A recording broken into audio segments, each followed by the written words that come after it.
नियंत्रण समन्वय परिचय जंतुओं में तंत्रिका तंत्र न्यूरॉन मस्तिष्क में रज्जु परिवर्ती क्रियाएं जंतुओं के हार्मोन पादप के समन्वय पादप हार्मोनिक जीवों में विभिन्न जैव प्रक्रम के एक साथ होते रहने हैं। इन सभी के बीच में तालमेल बनाए रखने के लिए समन्वय होता है। इस संबंध को स्थापित करने के लिए जो व्यवस्था होती है उसके लिए नियंत्रण की आवश्यकता पड़ती है। समन्वय नियंत्रण की बात है जंतुओं में समन्वय नियंत्रण तंत्रिका तंत्र व अंतःस्रावी ग्रंथियों के निकलने वाले हार्मोन द्वारा होता है। पौधों में नियंत्रण करने वाले हार्मोनों से होता है क्योंकि पौधों में तंत्रिका तंत्र नहीं पाए जाते। उसके अंदर जंतुओं में तंत्रिका तंत्र की बात करते हैं। तंत्रिका तंत्र स्वेदी अंगों तंत्रिकाओं मस्तिष्क में रज्जु तंत्रिकाओं कोशिकाओं का बना होता है। तंत्रिका नियंत्रण समन्वय का कार्य मुख्यतः मस्तिष्क में रज्जु द्वारा किया जाता है। तंत्रिका तंत्र न्यूरॉन की संरचना के 3 भाग होते हैं। कोशिका गाइड साइटोन बोलते हैं, जिसको साइटोन बोलते हैं। इसमें केंद्र कोशिका प्रारूपी कोशिकाएं विशेष प्रोटीन युक्त दानेदार अंग मिशेल ग्रेन्यू कहलाते हैं। तो आपका द्रुमाशय या आपका डेंड्राइट कोशिका कार्य निकले हुए पतले तंतु जिनमें निशेल ग्रेन्यूल्स भी होते हैं। ये तंतु कोशिकाओं में को भेजते हैं।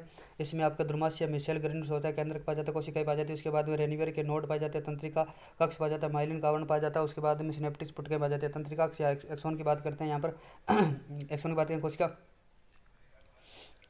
उसके बाद तंत्रिका से एक्सोन की बात करते हैं। कोशिका कार्य में एक लंबी पतली कोशिका तंतु निकलती है, जिसके दूरस्थ भाग शाखित व प्रत्येक शाखित भाग से अंतिम छोर को सिनेप्टिक नोब कहते हैं। इसमें सिनेप्टिक पुट्टिकाएं होती है, जिसमें रसायन न्यूरोट्रांसमीटर पाए जाते हैं जो दीपकों को एक तंत्रिका से दूसरी तंत्रिका तक भेजता है। तंत्रिका का माइलिन आवरण होता है। माइलिन आवरण के बीच में अंतराल को रेनिवियर के नोड कहते हैं, क्योंकि वो तंत्रिका कोशिकाओं के मध्य रिक्त स्थान को अंतर्ग्रथन या सिनेप्स कहते हैं। तंत्रिका द्रुमाशय की संख्या के आधार पर आपका न्यूरोन से बहुत ध्रुवीय द्विध्रुवीय प्रकार का होता है। तंत्रिका 2 प्रकार के होते हैं। आच्छादित तंत्रिका तंत्र समान कोशिकाओं के ढके रहते हैं तथा माइलिन आवरण पाया जाता है। उपस्थित मेरु व कपाल तंत्रिकाएं आच्छादहीन तंत्रिका तंतु समान कोशिका ढका होता है, मगर माइलिन आवरण नहीं पाया जाता। उसके उपस्थिति के स्वायत्त कायिक तंत्रिका द्वारा होता है। मानव तंत्रिका तंत्र ह्यूमन आपका न्यूरॉन सिस्टम होता है। कार्य शरीर के समस्त क्रियाओं का नियमन तथा नियंत्रण होता है। इसमें मस्तिष्क में रज्जु का तथा तंत्रिकाएं पाती है। मानव तंत्रिका तंत्र की बात करें, केंद्र तंत्रिका तंत्र, परिधीय तंत्रिका तंत्र, स्वायत्त तंत्रिका तंत्र की बात करते हैं।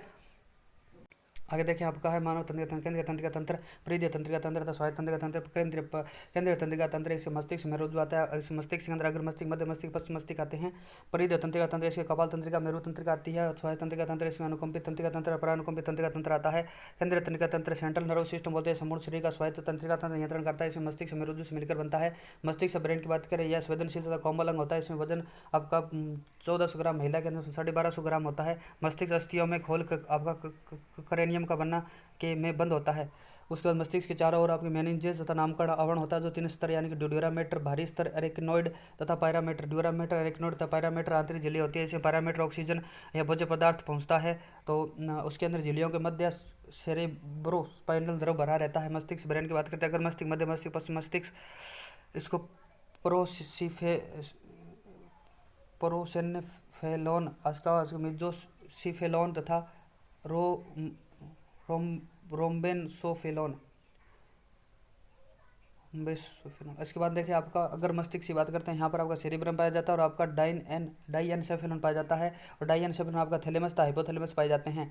उसके बाद मध्य मस्तिष्क के अंदर कार्पोरा क्वाड्रिजिमिना पाया जाता है। इसके अंदर सेरिबलम पेंडिकल पाया जाता है, सेरिबलम पेंडिकल पाया जाता है। उसके बाद पश्चिम मस्तिष्क के अंदर सेरिबेलम तथा आपका मेडुला ऑब्लिगेटा पाया जाता है। अगर मस्तिष्क की बात करें, मस्तिष्क का 2/3 भाग होता है, जो सबसे अधिक जटिल विशिष्ट या सोचने देखने सूंघने वाले क्षेत्र का भाग होता है। इसमें ग्रहणियों से संवेद आवेग प्राप्त करने वाला क्षेत्र होता है। सेरिब्रम में अनेक वलय या आपका गाइडरी होती है। सेरिबेलम में ग्रेट मैटर आपका यानी ग्रे मैटर आपका और वाइट मैटर भाग भरा होता है। डाइएनसेफेलोन सेरिब्रम के पीछे वह नीचे स्थित होता है, यह अत्यंत संवेदी होता है। इसके थैलेमस हाइपोथैलेमस मुख्य होता है। सेरिब्रम के कार्य देखें तो बुद्धिमत्ता, याददाश्त, सचेतन संवेदनाओं, इच्छा शक्ति, अनैच्छिक क्रियाओं का नियंत्रण, समृद्धि, ज्ञान, वाणिज्य चिंतन के कारण होता है। थैलेमस का कार्य देखें दर्द, ठंडा, गर्म को पहचानने का कार्य करता है। हाइपोथैलेमस का कार्य देखें हार्मोन श्रावण पर नियंत्रण करता है। बसाव, कार्बोहाइड्रेट उपपचय पर नियंत्रण करता है। भूख, प्यास, त्याग नियंत्रण, प्यार घृणा के केंद्र होता है। रक्तदाब, पसीना, जल के उपपचय, गुस्सा आदि को नियंत्रित करता है। हाइपोथैलेमस उसके मध्य मस्तिष्क की बात करते हैं, अनैच्छिक क्रियाओं का नियंत्रण करता है। सिर, गर्दन आदि की प्रतिवर्ती क्रिया मस्तिष्क के 4 ठोस ऑप्टिकल पिंड जिन्हें कार्पोरा क्वाड्रिजिमिना कहते हैं, यहाँ से दृष्टि से श्रवण शक्ति पर नियंत्रण होता है। सेरिबेलम पेंडिकल का कार्य सेरिबेलम कॉर्टेक्स को मस्तिष्क के अन्य भागों तक मेरुज्जु से जोड़ता है। पश्चिम मस्तिष्क की बात करें, मस्तिष्क का सबसे पिछला भाग होता है जो 3 केंद्र होते हैं। मस्तिष्क की बात करें, अच्छी क्रियाओं की परिशुद्धता, शरीर की स्थिति व संतुलन को नियंत्रित करता है। एक सीधी रेखा में चलना, आपकी साइकिल चलाना, पॉन्स या एक अनैच्छिक क्रिया होती है जिसे शोषण क्रिया कहते हैं, नियमित व नियंत्रित करने में भाग देता है। उसकी मेडुला ऑब्लिगेटा की बात करें, सभी अनैच्छिक क्रियाएं जैसे रक्तदाब, लार आना, स्वगमन, हरनाल और कमला कुंचन हृदय की धड़कनों का नियंत्रण नियंत्रण होता है मेडुला ओब्लांगेटा से। उसके बाद ये मस्तिष्क होता है, इसके ऊपर मस्तिष्क यानी अगर मस्तिष्क थैलेमस हाइपोथैलेमस बोला जाता है इसको, इनके अगर मस्तिष्क के अंदर पाया जाता है ये। उसमें पर मस्तिष्क गोलार्ध पाया जाता है, कार्पस कोलेसम पाई जाती है। पर मस्तिष्क तरल नलिकाएं होती है। पौंस अनुमस्तिष्क आपका पश्च मध्य मस्तिष्क के अंदर आपके मुख्य मध्य मस्तिष्क पश्च मस्तिष्क आते हैं। इसके अंदर पश्च मस्तिष्क के अंदर पौंस अनुमस्तिष्क और आपका मेडुला आ जाता है, स्पाइनल कॉर्ड या मेरुरज्जु हो जाती है। इसके बाद मेरुरज्जु स्पाइनल कॉर्ड की बात करें, मेडुला ओब्लांगेटा का पिछला पिछला भाग है जो आपका ड्यूरामेटर एरिकनोड पैरामीटर का बना आवरण होता है। मेरुरज्जु में बेलनाकार खोखली व पृष्ठ प्रतिपृष्ठ तल पर चपटी होती है। मेरुरज्जु में केंद्र का सेंट्रल कैनल होता है जो ग्रे मैटर और व्हाइट मैटर घेरे रहता है। ग्रे मैटर तंत्रिका कोशिका में आपका डेंड्राइट्स और आपके न्यूरोग्लिया के प्रवर्धों का, व्हाइट मैटर के आपका मेडुलेटेड तंत्रिका तंतु तथा न्यूरोग्लिया प्रवर्धों से बना होता है। मेरुरज्जु का कार्य प्रतिवर्ती क्रियाओं का नियंत्रण समन्वय किया जाता है। यह मस्तिष्क के आने जाने वाले दीपकों का संवहन करता है। परिधीय तंत्रिका तंत्र की बात करते हैं, मस्तिष्क से निकली कपालीय तंत्रिकाएं 12 जोड़ी होती है। मेरुरज्जु में निकली मेरुरज्जु तंत्रिकाएं 31 जोड़ी होती है। मस्तिष्क से निकली कपालीय तंत्रिकाएं 12 जोड़ी होती है। मेरुरज्जु से निकली मेरुरज्जु तंत्रिकाएं 31 जोड़ी होती है। स्वायत्त तंत्रिका तंत्र बात करते हैं, यहाँ पर यह मस्तिष्क पर एक कुछ मेरुरज्जु तंत्रिकाओं का बना होता है। सीनस में घनिष्ठ संबंध होता है। यह शरीर के विभिन्न भागों जैसे हृदय, रुधिर वाहिनियों, फेफड़े, व्यायाम, गर्भाशय, मूत्राशय आदि ग्रंथियों के कार्यों को उसको सक्रियता नियंत्रण करता है। इसके कार्य अनैच्छिक होते हैं, दो प्रकार के होते हैं, अनुकंपित तंत्रिका तंत्र, परानुकंपित तंत्रिका तंत्र। प्रतिवर्ती क्रिया से रिफ्लेक्स एक्शन बोलते हैं। इनके उद्दीपक में प्रति उद्दीपक के प्रति मस्तिष्क के हस्तक्षेप से बिना अचानक अनुक्रिया प्रतिवर्ती चाप कहलाता है। ये स्वतः ही होने वाले आपके अनैच्छिक क्रिया होते हैं। सुई चुभने पर हाथ का हट जाना और खाना देकर मुंह में लार गाना स्वतः आपकी प्रतिक्रियाएं होती है। उद्दीपन उष्मा देती है, ग्राही अंग त्वचा होता है, मेरुरज्जु के अंदर आता है। मेरुरज्जु से कार्य पर अंग कार्य कर रहा अंग पेशी होता है, उसके अनुक्रिया हाथ पीछे हटना होता है। उद्दीपन की बात करें, यहाँ पर पर्यावरण में हो रहे परिवर्तन जिसके अनुरूप सजीव निक्रिया करता है उद्दीपन कहलाते हैं। जैसे उष्मा, ध्वनि और सुगंध, स्पर्श, प्रकाश, ऊष्मा यानी जीवन उद्दीपन के प्रति अनुक्रिया करना आपका उद्दीपन कहलाता है। उसके बाद देखें यहाँ पर ये आपकी मुख्य रूप से प्रतिवर्ती क्रिया है, आपकी रिफ्लेक्शन का आरेख प्रदर्शन किया गया है। यहाँ पर आपकी प्रतिक्रिया हो रही है, प्रतिक्रिया से उद्दीपन होगा, उद्दीपन से आपका मुख्य रूप से मांसपेशियां ग्राही होगी, मांसपेशियां अभिवाहिपत होगा, अभिवाहिपत से आपका मुख्य रूप से यहाँ पर पृष्ठ मूल गुच्छिका तक जाएगा। पृष्ठ मूल गुच्छिका से आपका श्वेत द्रव भरा रहता है, यहाँ दूसरा द्रव भरा रहता है। यहाँ पर अंतरा तंत्र कोशिका होती है और ये प्रेरक अभिवाही तंत्रिका कोशिका होती है। और अपवाहिपत होता है, अपवाहिपत या प्रेरक अन्य पट्टिका संभारक होता है जो उसको आपका स्नेह देता है। इस प्रकार से आपका उद्दीपक प्रतिक्रिया करता है। उसके बाद जंतुओं में हार्मोन की बात करें, ग्रंथियों के प्रकार, बहिस्रावी ग्रंथियां वे ग्रंथियां जिनके द्वारा स्रावित ग्रंथ को विभिन्न अंगों तक पहुंचाने के लिए वाहिनियां नलिकाएं होती है, जैसे दूध ग्रंथियां, श्वेत ग्रंथियां, लार ग्रंथियां, श्लेष्मा ग्रंथियां और सुग्रंथियां। अंतःस्रावी ग्रंथि की बात करें, एंडोक्राइन ग्लैंड की यह नलिकाविहीन ग्रंथि जो स्रावित हार्मोन को रक्त प्लाज्मा के द्वारा शरीर के प्रवाही अंग तक पहुंचा देती है। पुरुष ग्रंथि ऑटो ग्रंथि कहा जाता है। हार्मोन अंतःस्रावी ग्रंथियों से स्रावित रसायन जो जंतुओं को क्रियाओं को विकास एवं वृद्धि का समन्वय करता है, इसे रासायनिक पदार्थ हार्मोन कहते हैं। हाइपोथैलेमस की बात करें, हाइपोथैलेमस पिनियल ग्रंथि, व्यूस ग्रंथि, थायराइड, पैराथायराइड। उसके बाद अंगना से करती अधिवर्ग ग्रंथि पाई जाती है। अंतःस्रावी ग्रंथि है जहाँ पर वृषण नर पाया जाता है, से और मादा पाई जाती है।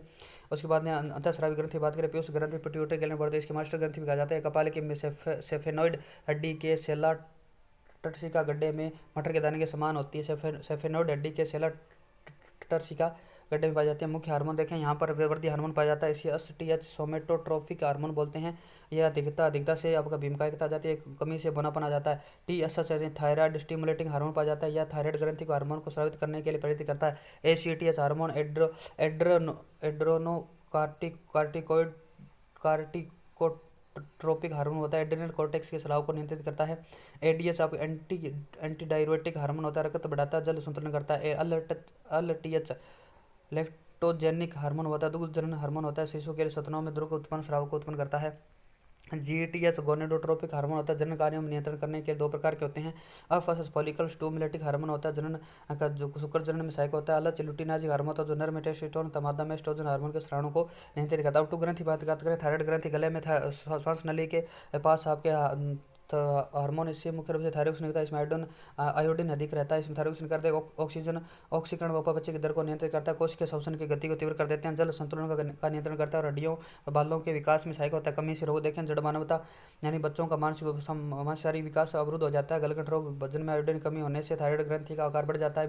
मिक्सडीमा यौनावस्था में होता है और हाइपो थायराइडिज्म आपका गूंगा या बहरा होता है। अधिकता से आपके टॉक्सिक ग्वाइटर या हृदय गति, रक्तचाप, सब संदर्भ में एक्सोप्लेथमिक ग्वाइटर, नेत्र फूलना आदि हो जाते हैं। पैराथायराइड ग्रंथि बात करें, यह ऑटो ग्रंथि के ठीक पीछे होती है। पैराथायराइड हार्मोन स्रावित होता है जो स्राव से रुधिर में कैल्शियम की कमी होने पर होता है। रुधिर में कैल्शियम का स्राव आपके रुधिर में कैल्शियम की कमी होने पर होता है और आपके कैल्सीटोनिन स्राव में कैल्शियम की अधिकता हो जाती है।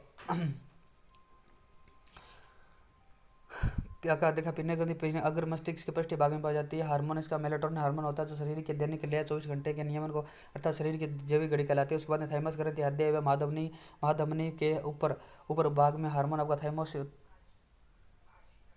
थाइमोसिन हार्मोन पेप्टाइड हार्मोन का स्राव होता है जो प्रतिरक्षा तंत्र के विकास में भूमिका निभाता है। वृद्धावस्था में थाइमोसिन का उत्पादन आपका थाइमोसिन का उत्पादन घट जाता है जिससे प्रतिरक्षा कमजोर पड़ जाती है। अधिवर्ग ग्रंथि की बात करें एड्रेनल ग्लैंड की बात करें। इस ग्रंथि के दो भाग होते हैं जैसे बाहरी भाग कोर्टेक्स या होता है इसे निकालने वाले हार्मोन पर कार्य करता है। इसे ग्लूकोकॉर्टिकोइड कार्बोहाइड्रेट अधिवर्षण के द्वारा बाहरी कोर्टिकोस के से निकलने वाले हार्मोन के कार्य देखे हैं। इसके ग्लूकोकॉर्टिकोइड से निकलता है जिसे कार्बोहाइड्रेट प्रोटीन वसा के उपापचय नियंत्रण करता है। उसके बाद मिनरेलोकॉर्टिकोइड इसमें वृक्क लिखा द्वारा लवण के पुनः शोषण और लवणों की मात्रा नियंत्रित किया जाता है। लिंग हार्मोन से यौन आचरण पर नियंत्रण होता है। यदि कोर्टिकोस निकाल दे तो व्यक्ति केवल 1-2 सप्ताह तक जीवित रह सकता है। कोर्टेक्स के विकृत होने पर उपापचय प्रक्रिया बिगड़ जाना और इससे आपका एडिशन रोग हो जाता है। इसके अंत भाग मेडुला होता है। इसके एड्रेनल या एपिनेफ्रिन नोर एड्रेनालिन हार्मोन स्रावित होता है। इसके दबाव आपातकालीन स्थिति के लिए तैयार करता है। इस कारण से आपातकालीन हार्मोन युद्ध हार्मोन फ्लाइट हार्मोन भी कहते हैं। अधिवृक्क ग्रंथि से निकलने वाले हार्मोन को लड़ो या उड़ो हार्मोन भी कहा जाता है। अग्नाशय ग्रंथि की बात करते हैं यहाँ पर अंतःस्रावी या बहिस्रावी मिश्रण ग्रंथि होती है क्योंकि एंजाइम का हार्मोन दोनों का स्राव करती है। हार्मोन जिसे लैंगर हंसद्वीप की अल्फा कोशिका ग्लूकागोन की बीटा कोशिका इंसुलिन हार्मोन का स्राव करते से गामा कोशिका से सोमेटोस्टेरोन हार्मोन का स्राव होता है। इंसुलिन रक्त में शर्करा को नियंत्रित करता है जिससे अल्प स्राव से मधुमेह या डायबिटीज हो जाती है। जनन ग्रंथि की बात करें अंडाशय ओवरी जो स्थित मादा के उदर में होते हैं। एस्ट्रोजन वाहिनी का परिवर्तन करना होता है। प्रोजेस्टेरोन एस्ट्रोजन के सहयोग से स्तन वृद्धि करती है और रिलैक्सिन हार्मोन प्रसव के कारण गर्भाशय ग्रीवा का अपमान मुख्य रूप से चौड़ा करना करती है। वर्षण की बात करें वर्षण आपका हार्मोन टेस्टोस्टेरोन हार्मोन स्रावित होता है जो गौण लक्षण विकास करता है। हार्मोन का अधिक या कम मात्रा में स्रावित होने शरीर पर हानिकारक प्रभाव पड़ता रहता है। पुनर्भरण क्रियाविधि द्वारा सुनिश्चित करती है कि हार्मोन सही मात्रा में तथा सही समय पर स्रावित हो। इसके बाद पादपों में समझने की बात करें पादपों में गति या बाह्य आंतरिक उद्दीपन के कारण होते हैं। पादपों उद्दीपन के लिए 2 प्रतिक्रियाएं होते हैं जिसे अनुक्रिया रेस्पॉन्स कहते हैं। पादपों में 2 भिन्न प्रकार की गति होती है। एक वृद्धि से मुक्त वृद्धि होती है दूसरी वृद्धि पर आश्रित वृद्धि होती है। वृद्धि से मुक्त वृद्धि देखें मुक्त गति देखें। यह गतियां पौधों की वृद्धि पर निर्भर नहीं करती है वह उससे न ही उद्दीपन की दिशा का प्रभाव पड़ती है। प्रकाश अनुकुंचन गतियां फोटोनेस्टिक का मूवमेंट बोलते हैं। सूर्यमुखी कुछ अनेक पुष्प से कैलेंडुला दिन में खिलते हैं व रात में बंद हो जाते हैं जबकि तम्बाकू विक्टोरिया रात्रि में खिलते हैं। ताप नुकुंचन गतियां जैसे उच्च व कम ताप से जैसे क्रोकस या आपका ट्यूलिप होता है। रसायना कुंचन गतियां इसके बाद में कीट भक्षी पादपों जैसे डोडोसेरा डायनियम पाई जाती है। कर्मा कुंचन गति देखें छूने पर छुई हुई पौधे के पत्तियों का सिकुड़ना ऐसे पर्णाधार में पर्णकाई में कोशिकाओं के सफेद व ढीला होने के कारण होता है। अगर देखिए वृद्धि पराश्रित गतियां पौधे के कायिक भागों में किसी खास भाग में वृद्धि के कारण यह गति होती है। जैसे वृद्धि पराश्रित गतियां जैसे खास दिशा की ओर उससे दूर होती है। जैसे अनुवर्तन गति बात करते हैं प्रकाश अनुवर्तन गति जब पादप प्रकाश के स्रोत की ओर एक और गति करते हैं प्रकाश अनुवर्तन कहते हैं। धनात्मक प्रकाश अनुवर्तन प्रवहतना का प्रकाश की ओर बढ़ना और ऋणात्मक प्रवर्तन जड़ प्रकाश के विपरीत ओर होती है। प्रकाश अनुवर्तन में पादप प्रकाश की ओर इंगित करता है क्योंकि तना में जिस ओर से आ रहा है ऑक्सीन छाया वाले की ओर जा रहा है वृद्धि करने के लिए प्रेरित करता है जिसे पादप प्रकाश की ओर मुड़ जाता है। उसके बाद में ये ऑक्सीन अणु है यहाँ पर देखेंगे तो आपका वृद्धि आप सूर्य है यहाँ पर आपके कोशिका वृद्धि है तो प्रकाश अनुवर्तन यहाँ पर होगा। उसके बाद गुरुत्वानुकर्षण की बात करते हैं। पादप का प्रवाह जब जड़ में क्रमशः ऊपरीगामी तथा अधोगामी वृद्धि पृथ्वी पर गुरुत्वाकर्षण के खिंचाव की अनुक्रिया गुरुत्वाकर्षण कहलाती है। ऋणात्मक गुरुत्वानुकर्षी तथा धनात्मक गुरुत्वानुवर्ती कहलाती है। रसायनानुवर्ती की बात करते हैं किसी खास रासायनिक की ओर या दूर गति आपकी प्रणाली का विजारण की वृद्धि करता है। जलानुवर्तन की बात करते हैं जल उद्दीपन के कारण पादप जड़ जल की मात्रा की ओर धनात्मक जलानुवर्तन होती है। स्पर्श अनुवर्तन की बात करते हैं स्पर्श के कारण गति प्रतान या आधार से लिपटना आपका स्पर्श अनुवर्तन कहलाता है। उस पादप हार्मोन की बात करें पौधे